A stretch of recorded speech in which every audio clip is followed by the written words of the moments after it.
Le arrancó la espina de la carne, usó hierbas de la montaña para detener la hemorragia, encendió un fuego, lo envolvió en mantas contra el frío y permaneció a su lado toda la noche sin huir, incluso aunque sus ojos cambiaban de color a veces, incluso aunque colmillos ocultos asomaban bajo sus labios, incluso aunque su cuerpo no era humano en ningún sentido relevante, aún así, ella no lo abandonó.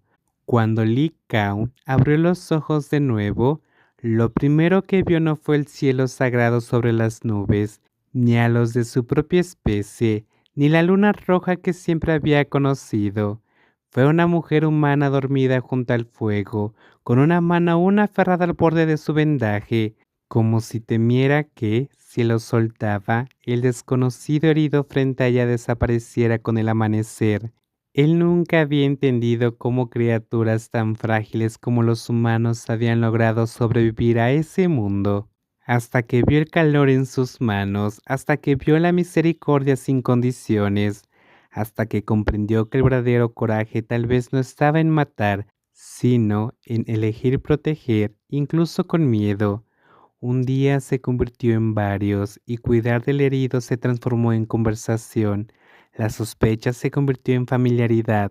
Callista le mostró el mundo humano, le enseñó el sonido de la risa, el sabor del arroz caliente, el olor de la primavera lluvia sobre la tierra seca y el cansancio de las personas que construían su vida con sus propias manos. Li Kao, a su vez, le mostró otro mundo, un mundo donde el viento nunca era solo viento, un mundo donde ciertas flores podían invocar la lluvia, un mundo donde cada bestia tenía su propio lenguaje, aunque los humanos nunca pudieran escucharlo. Se enamoraron lentamente, tan lentamente que ninguno de los dos notó el momento exacto en que ocurrió. No comenzó con una pasión feroz, no comenzó con un rayo del destino, no comenzó con grandes promesas, comenzó con pequeñas cosas, con Callista, recordando que él odiaba las noches frías, con Li Kao esperando el sonido de sus pasos cada vez que ella tardaba demasiado en volver, con la simple y aterradora verdad de que cuando uno estaba cerca, el corazón del otro se sentía extrañamente en paz. Y quizás eso era lo más peligroso de todo, porque el amor que crece lentamente siempre es más difícil de arrancar que aquel que arde de golpe como una llama. Por supuesto, el mundo no iba a permitírselo tan fácilmente. Los dioses lobo creían que los humanos eran demasiado frágiles, de vida demasiado corta e inestables para ser dignos de su linaje, y los humanos por su parte temían el poder divino, porque todo aquello que era demasiado diferente siempre terminaba siendo llamado peligroso. Así que su amor tuvo que vivir en secreto, entre sombras, bajo la luz de la luna, dentro de una pequeña cueva en el valle, como si incluso la propia felicidad tuviera que bajar la voz para que el mundo no le escuchara. Pero cuanto más prohibido era, más crecía, y cuanto más el mundo intentaba separarlos, con más fuerza se aferraban el uno al otro, hasta que una noche, una vez más bajo la luna roja como la sangre, cuando ninguno de los dos corazones tenía ya nada que negar, Li Kao y Callista unieron sus vidas, y de ese amor nació una nueva vida, un niño diferente a cualquier otro. Había nacido en un cuerpo humano, pero algo más antiguo y profundo corría por sus venas. Era más fuerte que un humano común. Percibía los olores y las emociones con mayor facilidad, y su corazón latía al ritmo del instinto. Su cuerpo podía expresar algo sin necesidad de palabras. Eso eran las feromonas, no simplemente un aroma, sino un lenguaje ancestral, una atracción, una advertencia, una invitación, una señal del destino lo bastante poderosa como para cambiar vidas para siempre. Con el paso del tiempo, los descendientes de aquel niño se dispersaron silenciosamente por el mundo humano.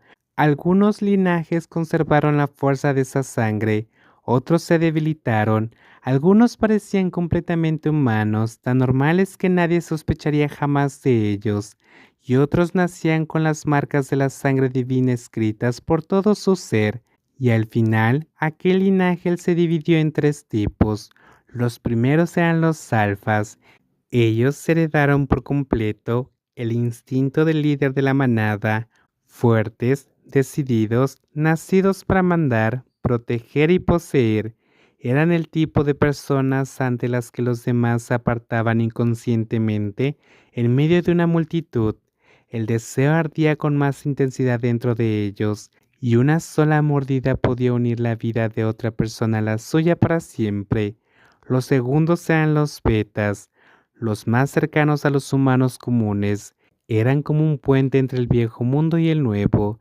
Tal vez no poseían feromonas abrumadoras ni sufrían temporadas en las que el instinto arrasaba con ellos como ocurría con los demás, pero eso no los hacía débiles. Al contrario, los betas eran quienes podían caminar entre ambos mundos con mayor equilibrio. Humanos, sí, pero con la sombra de la sangre divina aún escondida en lo más profundo de su ser. Y los últimos eran los omegas, seres moldeados como si el cielo hubiera reunido toda la suavidad del mundo y lo hubiera convertido en vida. En algunos aspectos eran más delicados, pero en otros poseían un poder extraño y difícil de explicar. Llevaban consigo encanto, atracción y la capacidad de dar vida, algo que la sangre divina valoraba por encima de cualquier otra cosa.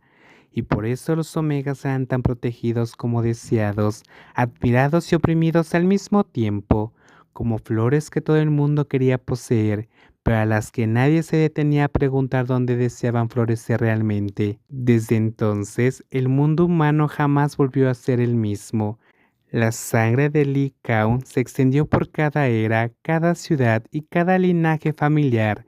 Algunas familias la protegían como si fuera una corona, otras la enterraban como un secreto. Algunas personas crecían plenamente conscientes de lo que eran, otras pasaban casi toda su vida sin saber que, dentro de su sangre, y la sombra de aquella luna roja había estado dormida todo ese tiempo, y así fue como comenzó el mundo de los alfas, betas y omegas. Nunca fueron simples categorías, eran bendiciones, eran maldiciones, eran deseo, eran cadenas, y eran el nudo del destino que unían los corazones humanos con más fuerza que cualquier cuerda en el mundo.